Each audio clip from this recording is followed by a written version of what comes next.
धराली के तहत ABP news की टीम धराली पहुंच गई है।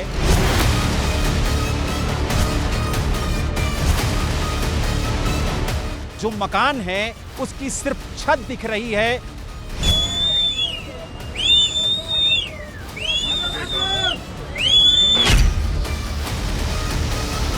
ये जो पत्थर बड़े बड़े आपको नजर आ रहे हैं, यहां पर दुकानें थी, एक छोटी सी मार्केट यहां पर थी।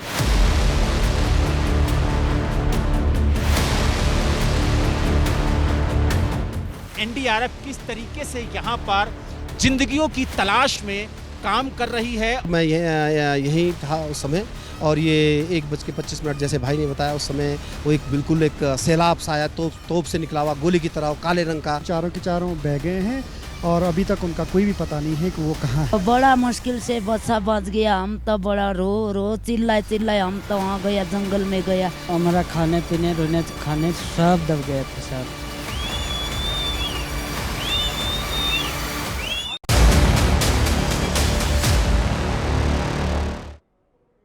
ओरिएंट बेल टाइल्स स्टूडियो से आप देख रहे हैं एबीपी न्यूज।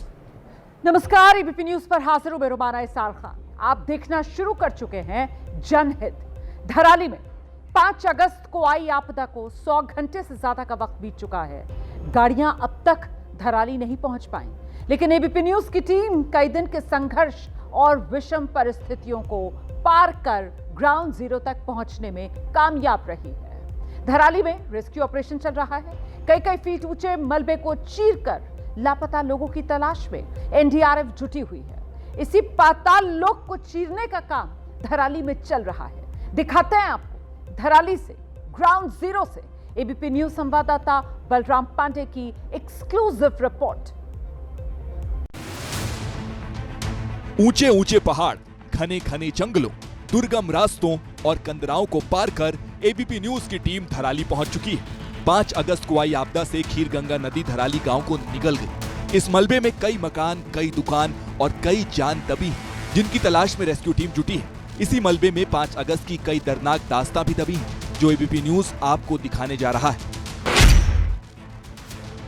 जहां पर बादल फटने के बाद पानी का सैलाब आया था, उस जगह पर एबीपी न्यूज की टीम पहुंची है। सबसे पहले आपको दिखाएंगे कि ये वही जगह है जहां पर ये सैलाब आया था। और आप देख सकते हैं कि जो ये आपको प्लेन जगह दिख रही है, जहां पर आपको सिर्फ गाद और रेत दिखाई दे रही है, यहीं पर कई घर थे, होटल थे और कई दुकानें थीं जो पूरी तरह से बह गई हैं। और आप देख सकते हैं ये पूरा एरिया आपको प्लेन नजर आ रहा होगा।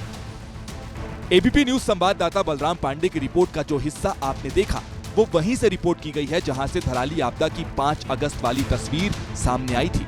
देखिए, पूरी की पूरी भागीरथी नदी धराली गांव के मलबे की चपेट में है। ग्राउंड जीरो के और करीब पहुंचने के लिए एबीपी न्यूज भागीरथी का पुल पार कर धराली गांव की तरफ बढ़ चला।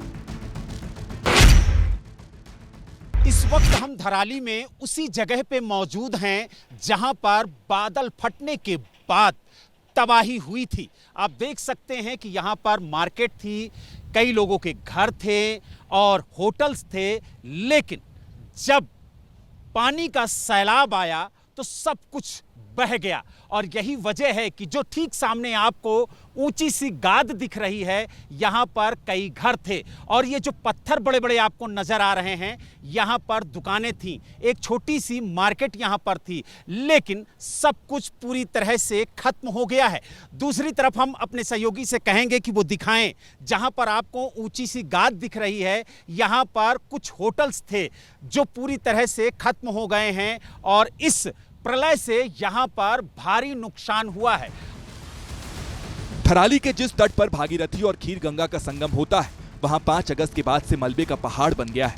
गंगोत्री की तरफ से आ रही भागीरथी का जलस्तर बढ़ता है तो धराली में हालात और भयावह हो सकते हैं। रेस्क्यू टीम के सामने जल्द से जल्द मलबे को हटाने की चुनौती है। इस वक्त हम धराली के उस जगह पे मौजूद हैं जहां पर सिर्फ आपको गाद का ढेर दिखाई देगा और इसी के नीचे कई घर, कई दुकान और होटल दबे हुए हैं। आप देख सकते हैं कि एक पहाड़ सा बन गया है गाद का और इसको हटाने का काम लगातार जारी है और इसके नीचे कितने घर, कितनी दुकानें दबी हैं।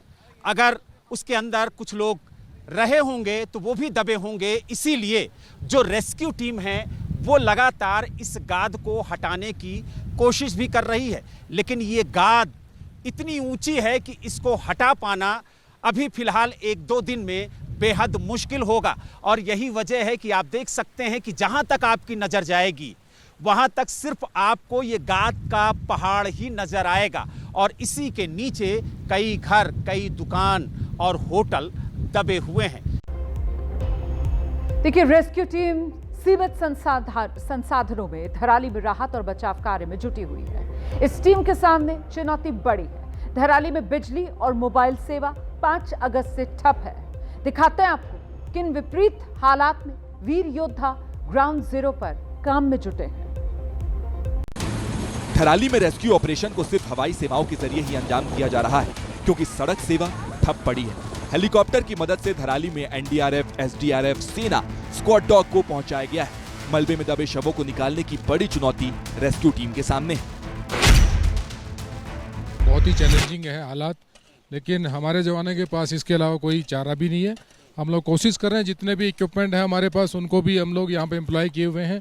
उसके साथ साथ जो है हम डिगिंग कर रहे हैं। आप यहाँ देखेंगे हमारे जो है कैडावर डॉग्स हैं, जहाँ जहाँ उन्होंने सस्पेक्टेड लोकेशंस पे बार्क किया है वहाँ पर भी हमारी टीमें जगह जगह पर जो है खोदने की कोशिश कर रही है ताकि हम पहुँच पाएँ। नीचे से पानी भी निकल के आ रहा है, सिल्ट, क्योंकि अभी जो है सिल्ट भी है, पत्थर भी आ रहे हैं, तो बहुत सारे चैलेंजेज हैं। कोशिश कर रहे हैं हम जहाँ तक जितना हो पाएगा।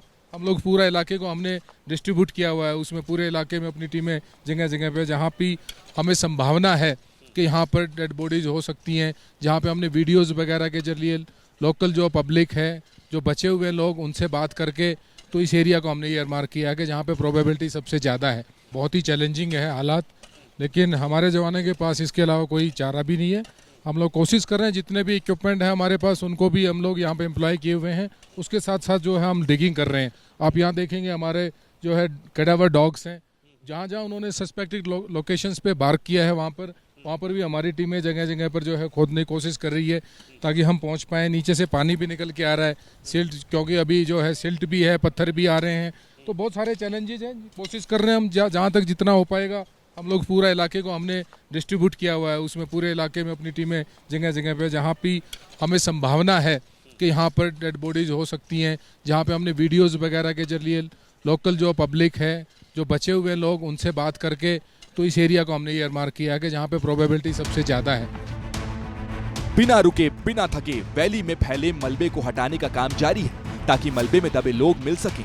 इस काम में एनडीआरएफ के साथ डॉग स्क्वाड की टीम भी जुटी है।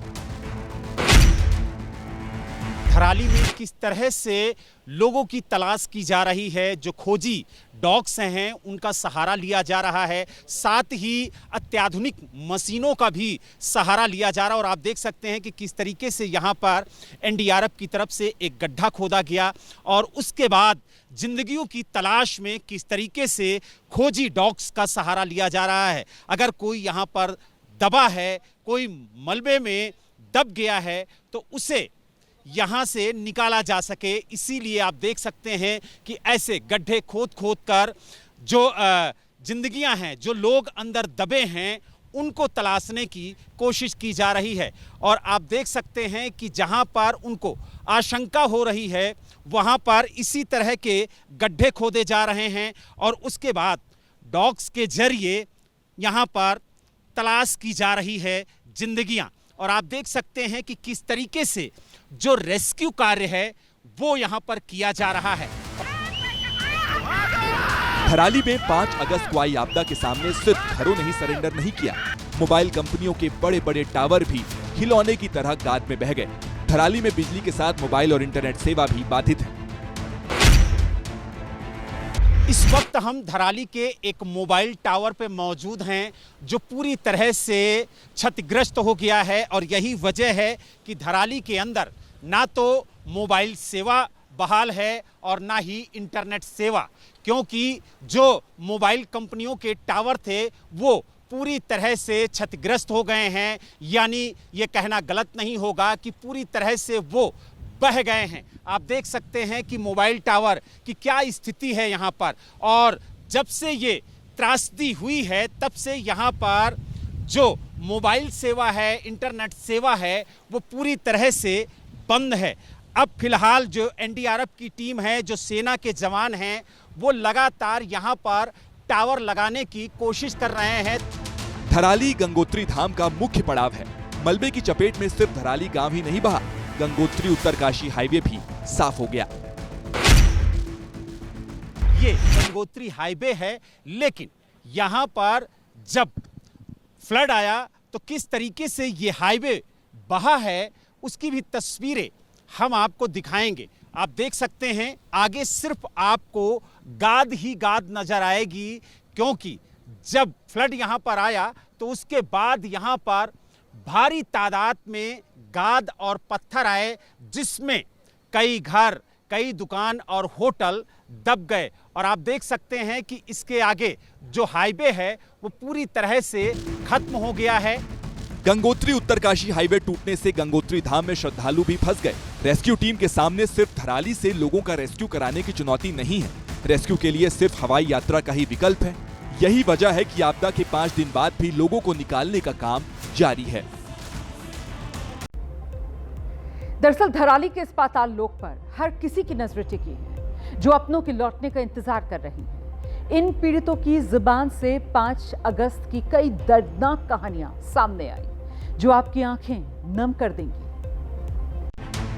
बीते 100 घंटों से हर्षिल की ये वादियां वीरान हैं। इन वीरान वादियों से करुणा और वेदना की चीख चित्कार गूंज रही है। यहाँ पे कल्प केदार होटल के नाम से एक होटल था, जिसपे 12 रूम थे, 10 रूम प्लस एक उसमें बड़ा हॉल था, डॉर्मेट्री। और एक मेरी दुकान थी, वो मेडिसिन की थी, जो हम बागवानी करते हैं उससे संबंधित एक मेडिसिन की दुकान थी। वो सब बह गए हैं, और प्लस उसमें 4 लोगों के जो मेरे स्टाफ थे उनकी भी मृत्यु हो गई है। 5 अगस्त को आई आपदा में न जाने कितनी माताओं की गोद सूनी पड़ गई, न जाने कितनी पत्नियों का सिंदूर उड़ गया, न जाने कितने बच्चों के सिर से साया उजड़ गया। जो जान की जो क्षति हुई है उसमें 8 लोग जवान लड़के हमारे गांव के गए हैं, और कुछ और जो बिहार के जो कुछ मजदूर थे, नेपाल मूल के कुछ मजदूर थे, वो अब 30 हो सकते हैं, 40 हो सकते हैं। इसके कोई फ्लड में कोई पता नहीं लगा। ये बुजुर्ग महिला नेपाल से पैसे कमाने के लिए उत्तराखंड आई थी, ताकि कुछ पैसे कमाकर इलाज करवा लें। 5 अगस्त को आई आपदा में ये बाल बची, जंगलों में रात गुजारी और अब नेपाल लौटने का इंतजार कर रही हैं। हाँ, यहीं रह रहे थे सर, क्या करना, बड़ा मुश्किल से बच्चा बच गया। हम तो बड़ा रो चिल्लाए हम तो वहाँ गया, जंगल में गया, क्या करना, खाना रोना का कोई जुगाड़ा नहीं है। ये नेपाल से ना पूछ के इधर आया, दवाई के लिए, इलाज करने के लिए आया, पैसा कमाने के लिए आया। हमको तो कुछ नहीं है, हमका बड़ा मुश्किल से चीज़। कितने दिन से यहाँ पर आप रह रहे थे? जितना दिन ये पैरा निकल गया उतना दिन से ऐसे हैं, ऐसे गरीब बैठा खाए, क्या करना। दरअसल 5 अगस्त को आई आपदा से सिर्फ धराली तबाह नहीं हुआ है, हर्षिल वैली के कई हिस्से आपदा की चपेट में आ गए। गंगोत्री धाम जाते हुए धराली से करीब 6 किलोमीटर पहले हर्षिल पड़ता है। खीर गंगा से सैलाब जब भगीरथी में आया तो नदी का जलस्तर इतना बढ़ गया कि हर्षिल में मौजूद सेना का कैंप भी इसकी जद में आया, जहां अब राहत और बचाव का काम चल रहा है। एबीपी न्यूज संवाददाता बलराम पांडे ने वहां से ग्राउंड रिपोर्ट भेजी है।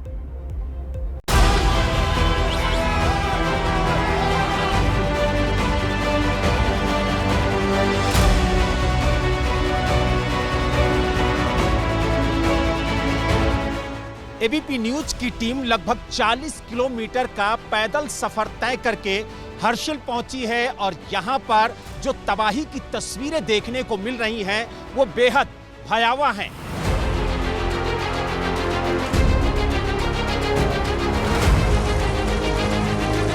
यहां पर एक रेस्टोरेंट था, शौचालय था, लेकिन पानी के सैलाब ने यहां पर सब कुछ बहा कर रख दिया है। आप देख सकते हैं इतना बड़ा पेड़ है, ये भी पानी के तेज बहाव में बह गया।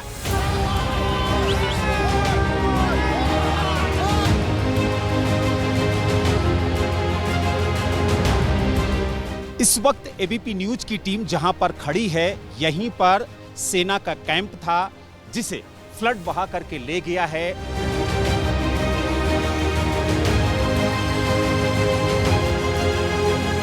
तो हम हर्षिल में उसी सेना के कैंप में मौजूद हैं जहां फ्लड आने से सेना का पूरा कैंप वॉश आउट हो गया है। ठीक सामने आप देख सकते हैं जहां पर आपको रेत दिखाई दे रहा है, यहीं पर सेना का कैंप था।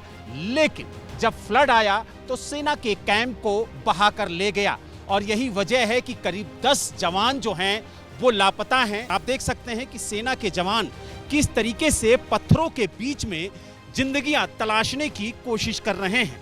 और आप देखिए यहाँ पर सेना के अधिकारी भी मौजूद हैं, जो यहाँ रेस्क्यू टीम है सेना की वो भी मौजूद है।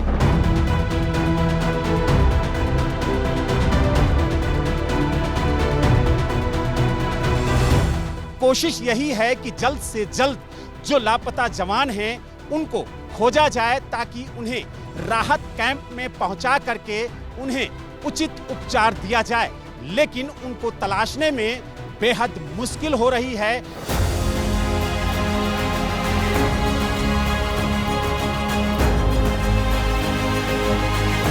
हर्षिल के उसी हेलीपैड पे मौजूद हैं जिसे फ्लड बहा करके ले गया है। आप देख सकते हैं यहाँ पर हेलीपैड था, लेकिन अब यहाँ पर हेलीपैड आपको दूर दूर तक नजर नहीं आ रहा होगा क्योंकि यहाँ पर पानी इस तरीके से जमा हो गया है कि पूरी तरह से यहाँ पर झील की शक्ल नजर आ रही है। हर्षिल से वीडियो जर्नलिस्ट सुनील पांडे के साथ बलराम पांडे, एबीपी।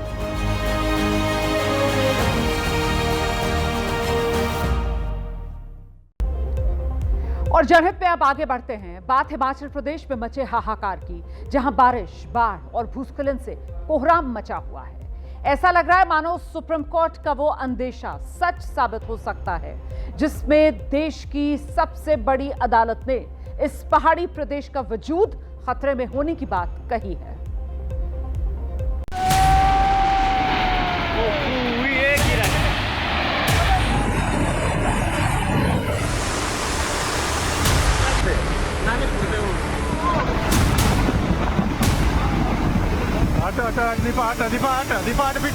हिमालय की गोद में बसा हिमाचल प्रदेश इन दिनों कुदरत के क्रोध से जूझ रहा है। सबसे नई तस्वीर राजधानी शिमला के करीब डुम्मी से आई है, जहां पहाड़ का हिस्सा टूटकर गिरा तो आसपास मौजूद लोगों की चीख निकल गई। निचला रोड बंद, 2 रोड। इस मंजर को देखकर कौन नहीं सहम जाएगा। इंसानों ने प्रकृति से ऐसा खिलवाड़ किया या पलटवार में वो भी सितमगर बन गई है। पहाड़ के दरकने से इस इलाके की काकर बगौरा सड़क आवाजाही के लिए ठप हो चुकी है।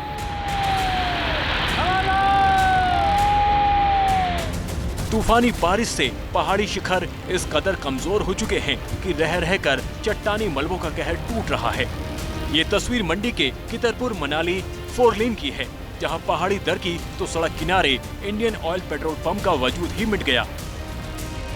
2 तस्वीर एक साथ देखिए। पहली तस्वीर जहां पर पेट्रोल पंप मौजूद था और दूसरी तस्वीर जहां पहाड़ी मलबे में दबकर इस पेट्रोल पंप का अस्तित्व भी मिट्टी में मिल चुका है।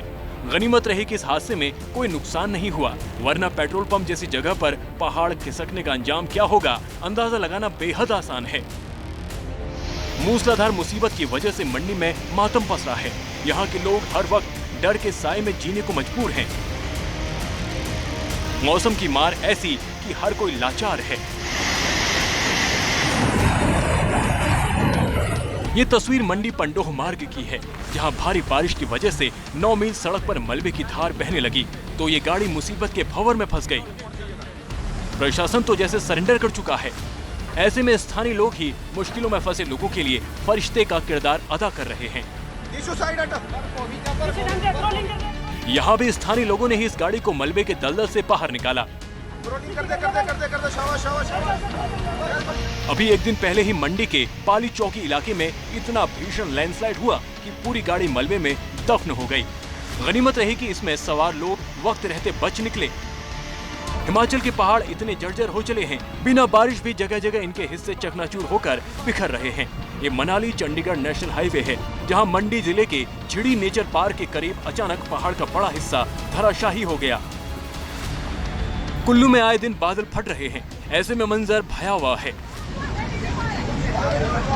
देखिए बादल फटने के बाद मणिकर्ण घाटी के बडोली नाले में कैसे चट्टानी मलबे की तूफानी धारा बहने लगी। इस प्रचंड सैलाब की चपेट में आकर 3 से 4 पुल भी बह गए। कुल्लू की मणिकर्ण घाटी में कहीं बादल फटा तो कहीं पहाड़ी दरकी। ये डरावनी तस्वीरें परशैनी गांव की हैं, जहां पहाड़ की चोटी से पत्थरों का ऐसा रेला बहा कि देखने वाले खौफ से भर गए। कुल्लू के रघुपुर घाटी में भारी बारिश के बाद अचानक ऐसी बाढ़ आई कि पहाड़ी नदी नालों ने रौद्र रूप अख्तियार कर लिया।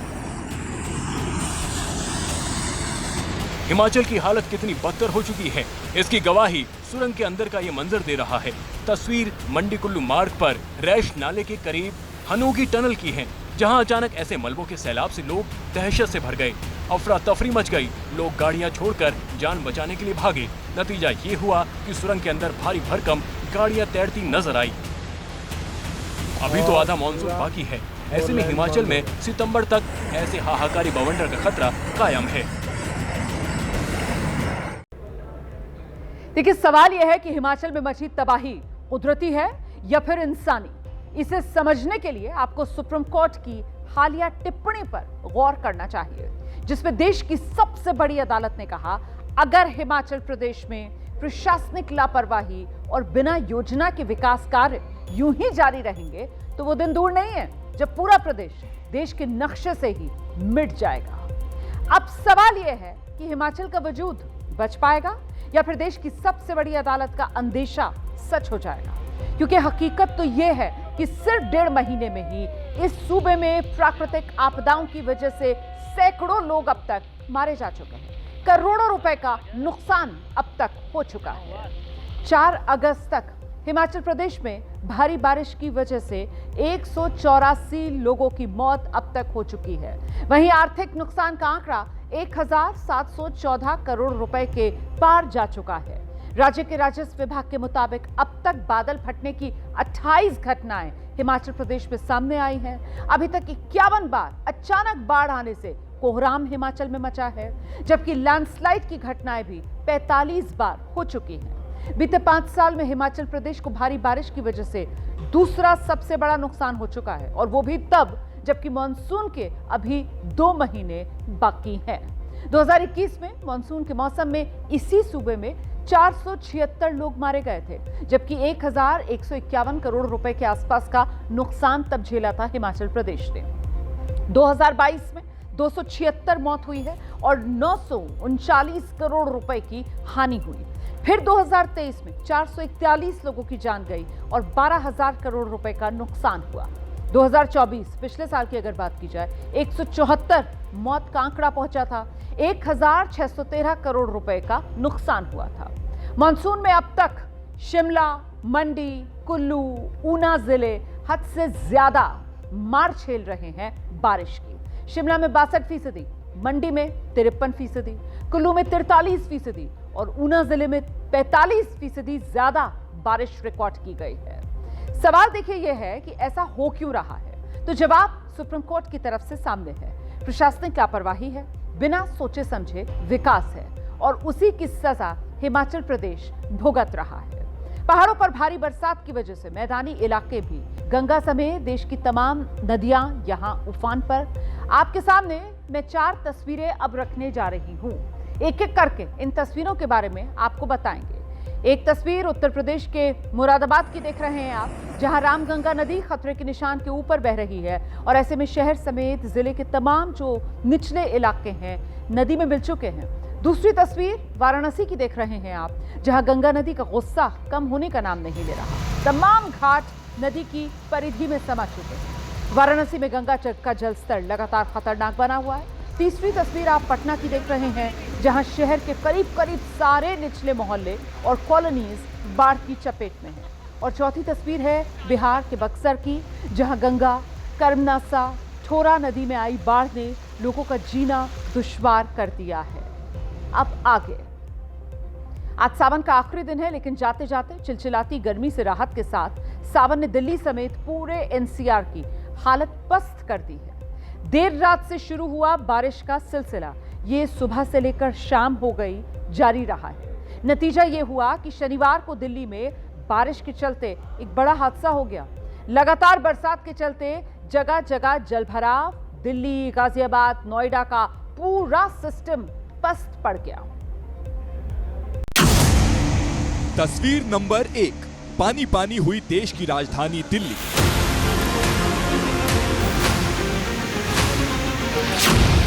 तस्वीर नंबर 2, गटर में तब्दील हुई गाजियाबाद की सड़कें।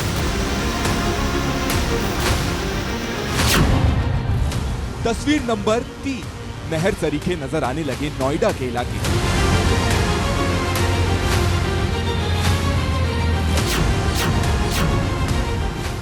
देश भर में तमाम हिस्सों में कहर बरपा रहे मौसम की दृष्टि अब दिल्ली एनसीआर पर वक्र हो गई है। शुक्रवार की देर रात शुरू हुई बारिश ने पूरे राष्ट्रीय राजधानी क्षेत्र को बेहाल कर दिया। सावन के आखिरी दिन बादलों का मिजाज ऐसा बिगड़ा कि दिल्ली से लेकर नोएडा और गाजियाबाद से लेकर गुरुग्राम तक सड़कों पर सिर्फ पानी नजर आने लगा। लेकिन मौसम की इस मार का सबसे ज्यादा असर दिल्ली में देखने को मिला, जहां भारी बरसात के चलते जैतपुर इलाके में एक 40 फीट लंबी दीवार ढह गई। हादसा सुबह करीब 9:30 बजे हुआ, जब लगातार बारिश की वजह से एक समाधि स्थल की दीवार बगल की झुग्गी पर जा गिरी। जो समाधि है उसके साथ में एक वॉल है जो कि 40 फीट के करीब है, वो कोलैप्स कर गई है।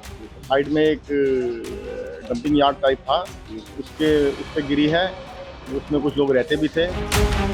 दीवार की चपेट में आने से 8 लोग मलबे में दब गए। हादसे की सूचना मिलने पर मौके पर पहुंची एनडीआरएफ, आपदा प्रबंधन और पुलिस की टीम ने लोगों को मलबे से निकालकर अस्पताल में भर्ती कराया, जहां 7 लोगों ने दम तोड़ दिया। इसमें 8 लोग दबे थे, एक तो जिंदा है और 7 आदमी तो कुछ बोल ही नहीं रहे थे। शनिवार को कई घंटे तक लगातार हुई बारिश ने एक बार फिर दिल्ली के ड्रेनेज सिस्टम की कलई खोल दी।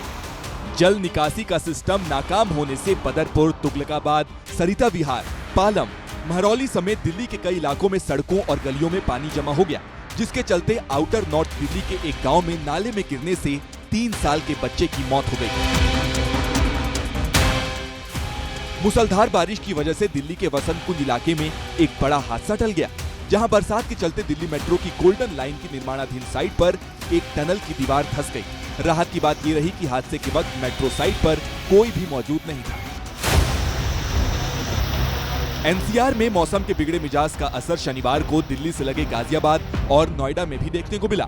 लगातार हुई बारिश के चलते नोएडा और ग्रेटर नोएडा के कई इलाकों की सड़कें पानी में डूब गई। जल भराव के चलते कई इलाकों में देर तक ट्रैफिक जाम लगा रहा और सड़कों पर गाड़ियां रेंगती हुई नजर आईं। और इस हाईवे का पानी तो जरूर नीचे इस तरीके से निकाला जा रहा है, निकासी की जा रही है, लेकिन उसकी वजह से जो कनेक्टिंग सड़कें हैं, यानी कि जो बाईपास सड़कें हैं, उसकी आप तस्वीर देखिए, वो किस तरीके से जलमग्न हो गई हैं। लगातार ऐसा लग रहा है कि ऊपर से कोई झरना बहकर आ रहा हो और नीचे तालाब बन गया हो। लेकिन इस तालाब के बीच इन गाड़ियों को कितनी मशक्कत करनी पड़ रही है, कितनी मुश्किलों के साथ इनको यहाँ से निकलना पड़ रहा है, ये आप तस्वीरों में देख सकते हैं। आधे से ज़्यादा गाड़ियाँ सड़कों में डूबी हुई नज़र आ रही हैं और धीमी गति से लोग यहाँ से निकलने की कवायद कर रहे हैं। देर रात से शुरू हुआ बारिश का सिलसिला गाजियाबाद में दोपहर तक जारी रहा, जिसके चलते गाजियाबाद के कई इलाकों में सड़कें तालाब में तब्दील हो गईं। ये गाजियाबाद विकास प्राधिकरण की बसाई गई एक सोसाइटी है, जिसमें सड़कों पे ये पानी भरा हुआ है। जहाँ तक आपकी नजरें जाएंगी, यहाँ 4 पहिए वाहन तो फिर भी आपको चलते दिख जाएंगे, लेकिन 2 पहिया वाहन यहाँ काफी खराब हो रहे हैं। शनिवार को दिन भर हुई बारिश के चलते एक सोसाइटी के अंदर बनी सर्विस रोड धंस गई।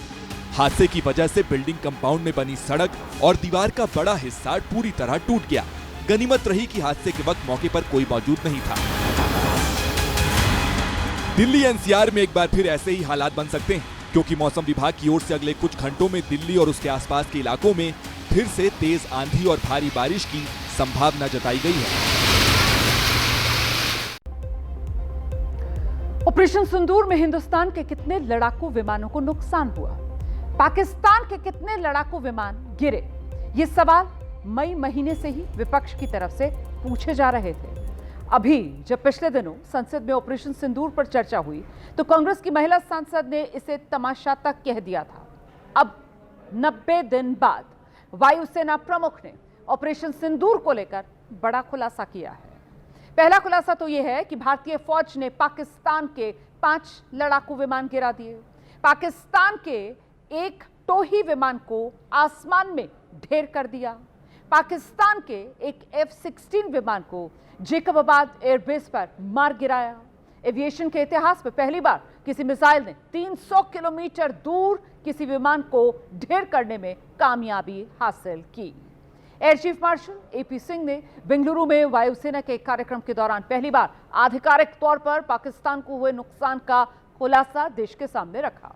इससे पहले इन नुकसान को लेकर जो भी जानकारी सामने आ रही थी वो दरअसल सूत्रों के हवाले से सामने आई थी। अब इसे एक तरीके से पाकिस्तान को हुए नुकसान को लेकर सूत्रों की ही खबर पर आप मोहर मान सकते हैं। पहलगाम हमले के बाद भारत ने पाकिस्तान के खिलाफ 2 हिस्सों में ऑपरेशन सिंदूर को अंजाम दिया। पहला ऑपरेशन जो है वो 6 और 7 मई की दरमियानी रात को अंजाम दिया गया, जब हमने जैश और लश्कर के आतंकवादी ठिकानों को टारगेट किया था। भारत की इसी सफल कार्रवाई के बाद पाकिस्तान ने हमारे शहरों पर ड्रोन से हमले की नाकाम कोशिश की थी। इसके जवाब में 9 और 10 मई की दरमियानी रात भारतीय सेना ने पाकिस्तान के सैन्य ठिकानों को निशाना बनाया था। अब आज वायुसेना प्रमुख ने पाकिस्तान को हुए नुकसान का ब्यौरा बाकायदा प्रेजेंटेशन के साथ प्रस्तुत किया है। And Jacobabad, the F-16 hangar, none of their aircraft could come anywhere near the boundaries of Akash and even MRSAM. Mostly from, I'm talking about fighter aircraft are from S-400. We have at least 5 fighters confirmed kills and 1 large aircraft, which could be either an Elint aircraft or an AWNC aircraft, which was taken on at a distance of about 300 kilometers. This is the actually largest ever recorded surface to air kill that we can talk about. And दरअसल महज 80 से 90 घंटे तक चले इस युद्ध में पाकिस्तान को समझ आ गया था ज्यादा देर तक टिकना भारत के सामने उसके लिए नामुमकिन है। लिहाजा 10 मई की सुबह डीजीएमओ के जरिए संदेश भेजकर उसने युद्ध विराम की अपील की। वायुसेना प्रमुख ने इस बात की भी पुष्टि की, यानी अमेरिकी राष्ट्रपति डोनाल्ड ट्रंप के सीज फायर वाले दावे का वायुसेना ने आधिकारिक तौर पर खंडन कर दिया है।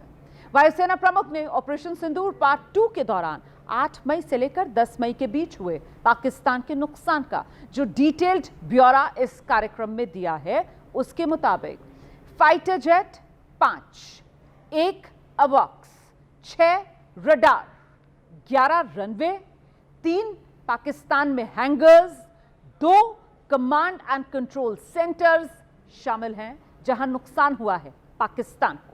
एबीपी न्यूज की डिफेंस टीम ने इनमें से ज्यादातर की जानकारी आपको उसी वक्त दी थी। अब हमारी उसी जानकारी पर वायुसेना प्रमुख की तरफ से ये आधिकारिक तौर पर मोहर है जो लगा दी गई है। ऑपरेशन सिंदूर के जरिए भारत ने पाकिस्तान को ऐसा करारा जवाब दिया कि अब उसके पालतू आतंकवादी पहलगाम दोहराने से पहले 1000 बार सोचेंगे। पहलगाम में जो हुआ है, जैसे धर्म पूछ पूछ कर पहलगाम में कत्लेआम किया गया है, उसे याद करके आज देश के रक्षा मंत्री राजनाथ सिंह भी भावुक हो गए। आज यहां पर पहलगाम की आतंकी घटना से प्रभावित कुछ परिवार मौजूद हैं।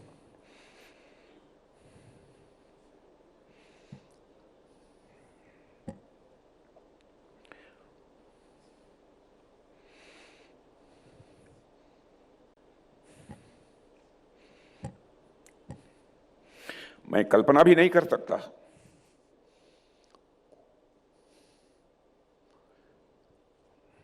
उस समय के दृश्य की उनको कैसी अनुभूति हुई होगी। जिस प्रकार आतंकवादियों ने निर्दोष लोगों को उनका धर्म पूछ पूछ करके गोलियां मारी, यह क्रूरता की पराकाष्ठा थी। भारत की सामाजिक एकता को तोड़ने का और देशवासियों की भावनाओं को भड़काने की मैं मानता हूं कि एक सोची समझी साजिश थी। रक्षा मंत्री राजनाथ सिंह ने एबीपी न्यूज के विशेष कार्यक्रम इंडिया अनशेकन में 2 टूक दोहरा दिया कि नया भारत न रुकेगा और न झुकेगा। और जिस तरीके से ऑपरेशन सिंदूर के दौरान आत्मनिर्भर भारत ने दुश्मन को घुटने टेकने को मजबूर किया, उसी तरीके से आगे भी हर बाहरी दबाव का हिंदुस्तान करारा जवाब देगा। प्रधानमंत्री मोदी जी द्वारा दिया गया स्वदेशी का आह्वान मैं मानता हूं बहुत महत्वपूर्ण है।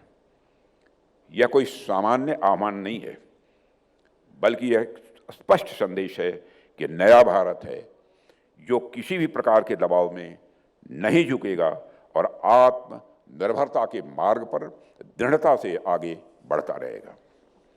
आज vocal for local, one district one product, startup India, make in India और आत्मनिर्भर भारत जैसी पहलों के माध्यम से हमारी सरकार ने बीते एक दशक में जो आत्मनिर्भरता, सेल्फ रिलायंस का जो खाका खींचा है, यह उसी विजन का एक एक्सटेंशन है। यह भारत की रणनीतिक और औद्योगिक आत्मनिर्भरता की दिशा में लिया गया एक ठोस संकल्प है, ताकि देश वैश्विक अस्थिरताओं और बाहरी दबावों का सामना आत्मबल और आत्म गौरव के साथ कर सके।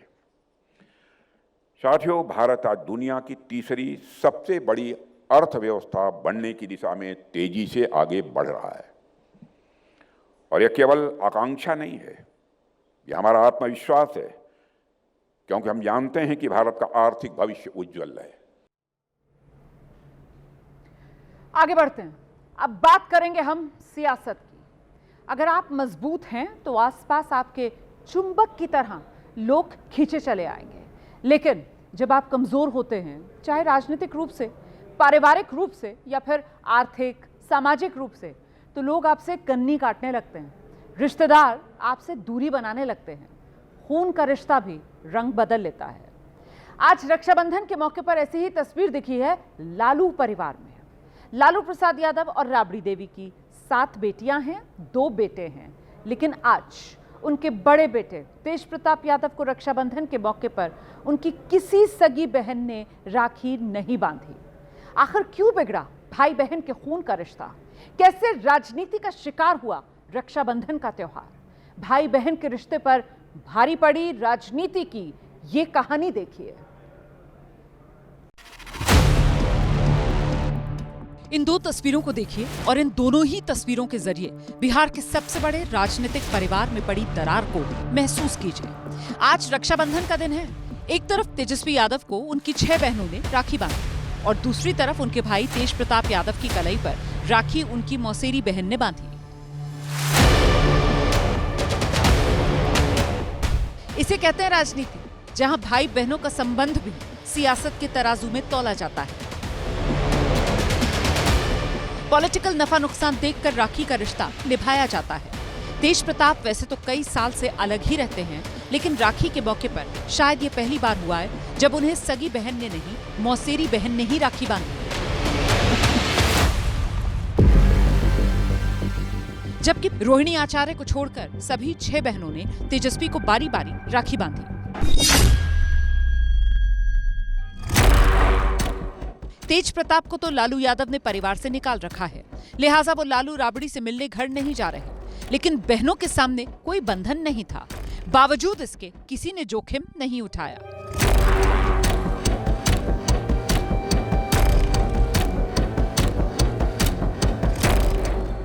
वैसे तेज प्रताप ने अपने सोशल मीडिया एक्स पर 4 बहनों के साथ वीडियो कॉल पर हुई बातचीत की तस्वीर शेयर की और साथ में लिखा भी, आज रक्षाबंधन के पावन पर्व के अवसर पर हेमा दीदी, रागिनी दीदी, चंदा दीदी और अनुष्का दीदी ने मुझे राखियां भेजी हैं। इन चारों ने तो राखी भेजकर औपचारिकता पूरी कर दी, लेकिन 2 सबसे बड़ी बहनों के साथ सबसे छोटी राजलक्ष्मी ने इसकी भी जरूरत नहीं समझी। तेज प्रताप के एक्स पोस्ट को सही माने तो मीसा और रोहिणी आचार्य के साथ राजलक्ष्मी ने तेज प्रताप से राखी भेजने में भी दूरी बना ली। पिछले महीने इन्हीं तीनों बहनों को सोशल मीडिया पर तेज प्रताप ने अनफॉलो किया था। अब शायद राखी के दिन इसे इन तीनों बहनों का बदला मान सकते हैं। वैसे 2 साल पुरानी तस्वीरें सोशल मीडिया पर अब भी मौजूद हैं, जिसमें तेज प्रताप को सभी बहनें मिलकर राखी बांध रही हैं। मीसा भारती की भी एक पुरानी तस्वीर है जिसमें वो तेज प्रताप को राखी बांध रही हैं। हालांकि आज सबसे छोटी बहन राजलक्ष्मी ने तेज प्रताप को राखी तो नहीं बांधी, लेकिन सोशल मीडिया पर साथ वाली पुरानी तस्वीरें शेयर जरूर की।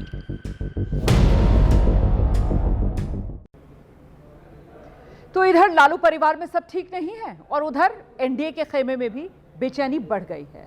कल सीतामढ़ी में सीता मंदिर के शिलान्यास का कार्यक्रम था, लेकिन चिराग पासवान का उसमें शामिल ना होना सवाल खड़े कर रहा है।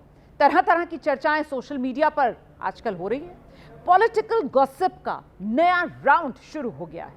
आखिर चिराग कल अमित शाह से दूर क्यों रहे और आज उन्हें बीजेपी ने क्या संदेश भिजवाया है, ये एक्सक्लूसिव रिपोर्ट जनहित में मैं आपके लिए लेकर आई हूं।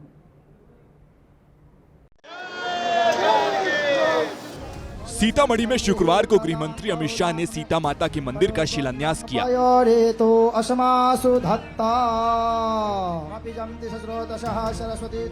ये उसी वक्त की तस्वीरें हैं। पूजा पाठ के वक्त अमित शाह के बगल में नीतीश कुमार और सम्राट चौधरी दिख रहे हैं। ओम शिलाय नमः सर्वोपचारार्थे। पीछे तमाम बड़े नेता या तो बैठे हैं या फिर खड़े नजर आ रहे हैं। इसमें केंद्रीय मंत्री ललन सिंह से लेकर गिरिराज सिंह तक शामिल हैं। लेकिन इन तमाम चेहरों में एक चेहरा गायब है और वो चेहरा है केंद्रीय मंत्री और एलजेपी अध्यक्ष चिराग पासवान का। जबकि चिराग पासवान का नाम आमंत्रण पत्र से लेकर शिलान्यास वाले शिलापट पर भी लिखा गया था। दावा तो ये भी किया जा रहा है कि चिराग पासवान कल सीतामढ़ी गए थे, लेकिन ना तो मंदिर के शिलान्यास समारोह में पहुंचे और न ही अमित शाह के साथ मंच पर नजर आए। सोशल मीडिया पर एक वीडियो वायरल है जिसमें चिराग पासवान का काफिला सीतामढ़ी से गुजरता दिख रहा है। चिराग पासवान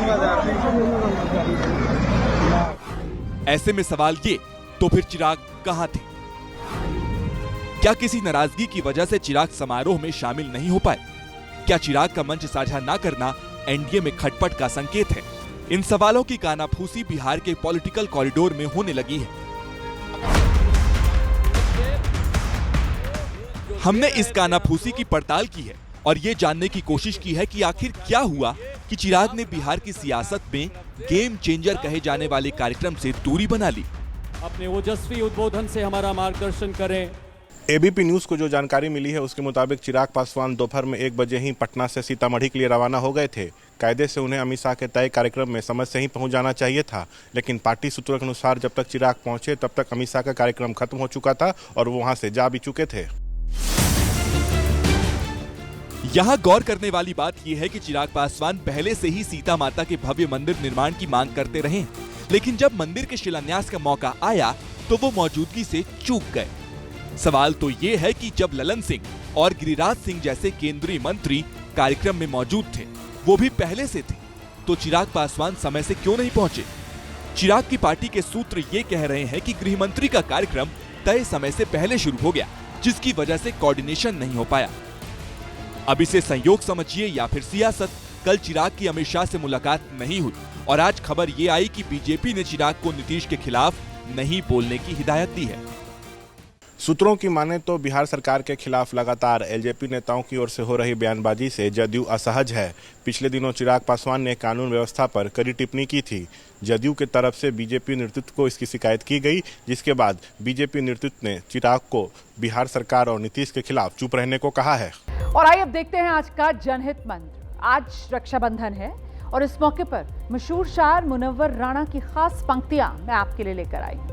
किसी के जख्म पर चाहत से पट्टी कौन बांधेगा, अगर बहनें नहीं होंगी तो राखी कौन बांधेगा। जनहित में आज इतना ही, मुझे इजाजत दीजिए।